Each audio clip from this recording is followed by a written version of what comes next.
ایک بادشاہ نے اپنے بیٹے کی 3 بار شادی کی کوشش کی۔ وہ ہر رشتہ سے پہلی گفتگو کے بعد انکار کر دیتا تھا۔ آخرکار والد نے بیٹے کو تنگ آ کر محل سے نکال دیا۔ بیٹا شہر سے باہر کام کی تلاش میں نکل گیا اور ایک مالدار شخص کے یہاں بکریاں چرانے کا کام ملا۔ وہ شخص نوجوان سے بہت متاثر ہوا۔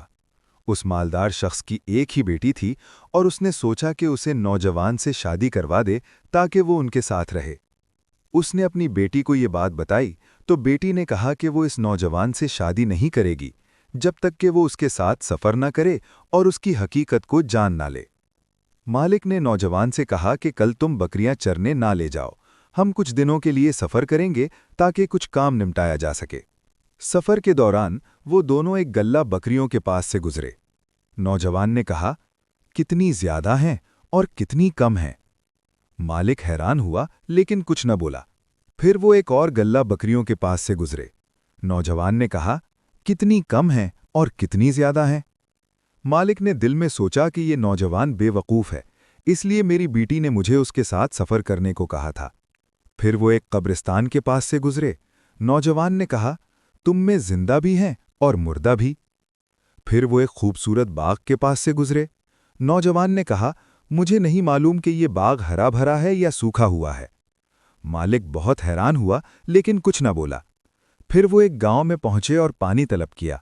لوگوں نے انہیں دودھ دیا، نوجوان نے خود پیا اور پھر مالک کو دیا۔ پھر وہ ایک اور گاؤں میں پہنچے اور پانی طلب کیا، لوگوں نے انہیں پانی دیا، نوجوان نے پہلے مالک کو دیا اور پھر خود پیا۔ مالک نے دل میں سوچا کہ نوجوان نے مجھے دودھ دینے میں بے احترامی کی اور پانی دینے میں عزت دی۔ واپس سفر سے آ کر مالک نے اپنی بیٹی کو سارا ماجرا سنایا۔ بیٹی نے کہا کہ وہ نوجوان بہت اچھا انسان ہے۔ مالک نے حیران ہو کر پوچھا کہ کیسے؟ بیٹی نے جواب دیا، پہلا گلہ بکریوں کا، اس میں مینڈھے زیادہ تھے اور بکریاں کم۔ دوسرا گلہ بکریوں کا، اس میں بکریاں زیادہ تھیں اور مینڈھے کم۔ قبرستان، جس میں اولاد چھوڑی وہ زندہ ہے اور جس نے نہیں چھوڑی وہ مردہ ہے۔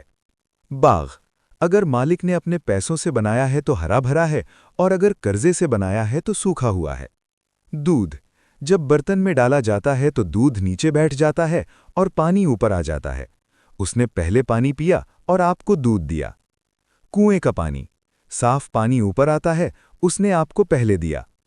مالک نے بیٹی کی باتیں سن کر نوجوان سے اپنی بیٹی کی شادی کروا دی۔ شادی کے بعد جب نوجوان اپنی بیوی کے پاس آیا تو اس نے اس کے سر پر ہاتھ رکھ کر پوچھا، یہ سر کس کا ہے؟ بیوی نے جواب دیا، یہ میرا سر تھا اور اب تمہارا ہے۔ نوجوان نے کہا، سفر کے لیے تیار ہو جاؤ، میں بکریاں چرانے والا نہیں ہوں، میں بادشاہ کا بیٹا ہوں اور میں تمہاری تلاش میں نکلا تھا۔